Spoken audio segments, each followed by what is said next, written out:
人生有幾多個10年可以食到何姨嘅拿手好菜，絕對係痛快嘅。你把口啊，啷個油㗎？係啷個刀標油啊！嗱，今晚餐飯呢，煮咗好多你中意食嘅餸啊！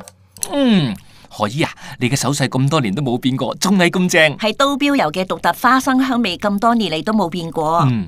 其實呢，仲有樣嘢都係冇變過嘅。係乜嘢？何姨啊，雖然我係你領養嘅，但係你係點樣辛苦將我帶大，將我當成親生仔咁教導，我係永遠都唔會忘記嘅。係你俾咗個家我，呢份幸福嘅感覺到而家都冇變過，我一直都唔知點報答你。嗱，要報答我嘅就幫我食晒今晚啲餸啦。好，水你水落去，火你火落去，係何姨用刀標油煮嘅，我一定幫你食晒去。一家人可以整整齊齊食餐飯，真係最開心㗎。充滿家鄉味嘅刀標油，令每一個家庭都家好月圓。